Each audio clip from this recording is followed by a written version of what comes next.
Good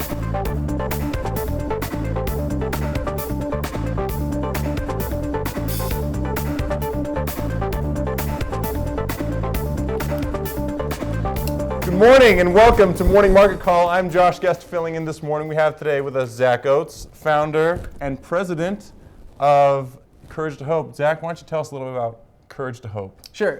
Courage to Hope is a nonprofit organization that raises funds and awareness for domestic violence shelters focusing on Ukraine. So our mission in total is to cultivate a world free of domestic violence through empowerment, engagement, and education. And we're focusing, like I said, on Ukraine due to the nature of the situation over there. Mm-hmm. So you are in your fourth year now, going strong, but you started in the worst time in probably one of the worst places for someone to start a social venture in the midst of college students in a down economy. How did you find the money? Tell us. Well, that's the benefit about social entrepreneurship is a lot of times you could start off without a lot of capital.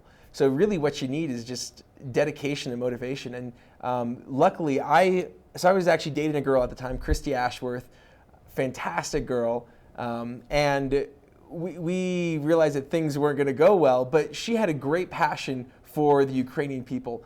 And I had served an LDS mission there in Ukraine where I had come across a lot of domestic violence. And I expressed to her my feelings of wanting to help out, and she expressed her feelings of wanting to do the same thing. So in the end, we decided to not continue dating, but actually to start a nonprofit organization with each other.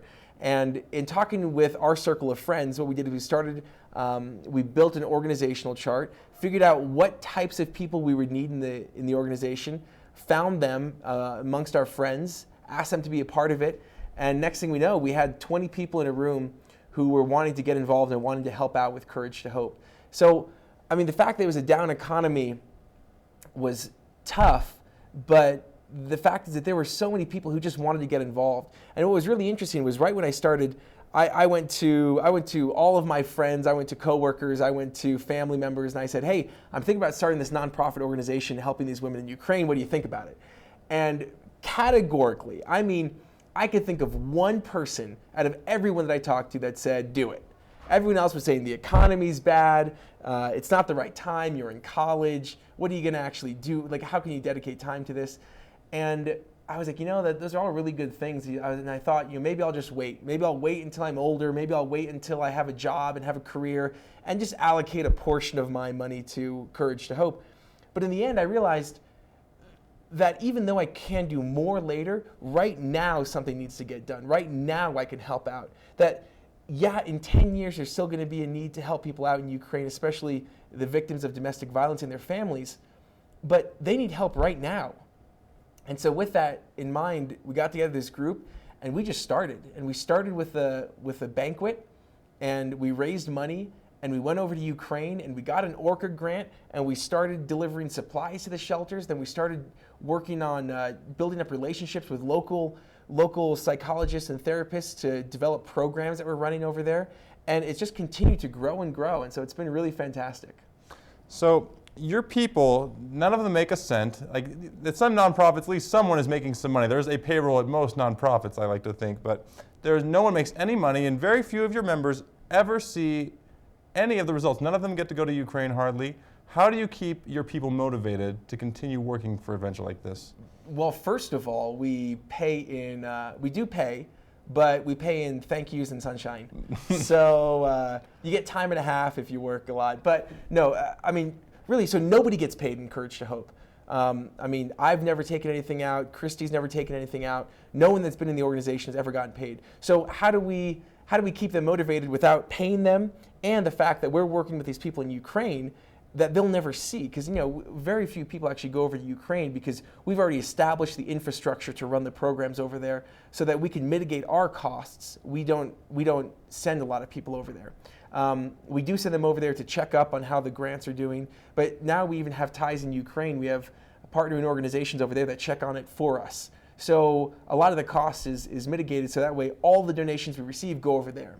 But as far as how do we help them out, as I said, our mission has 3 parts to it: empowerment, engagement, and education. So empowerment has to do with the women in Ukraine. How do we empower them to change their situation from being in an abusive relationship to actually having a real home and a real family. So that's empowerment.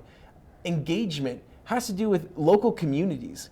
How do we get people involved with local shelters? So we don't only work with shelters in Ukraine, but that's where all of our funding goes to. We also do projects here. For example, Lisa Roger, she runs a clothing drive for us that we do about 2 to 3 times a year. And we've donated thousands and thousands of dollars worth of clothing to local shelters here in Utah County. Not only that, but we've organized hundreds of volunteer hours so that our volunteers can go over to these shelters and do things like art therapy, music therapy, just talking with the women and children, singing, dancing, playing games.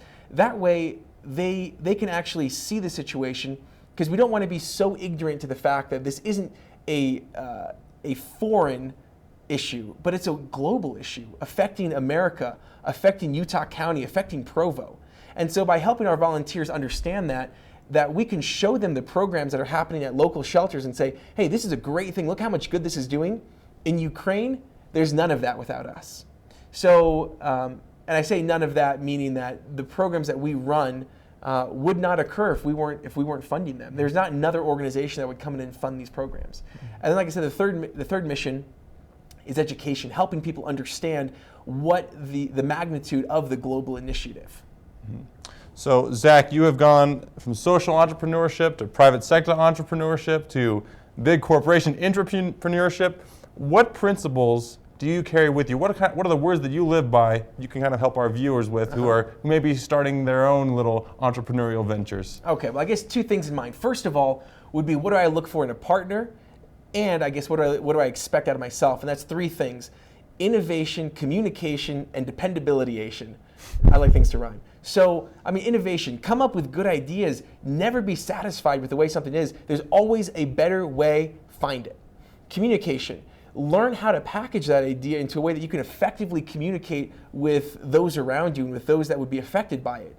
And then dependabilityation, if you say you're going to do something, do it 100% of the time. And that's what I expect out of myself. That's what I expect out of the people that work with me and out of my partners. And that's what I've found has provided the best results. And as far as the second piece of advice would be turning those walls into ramps.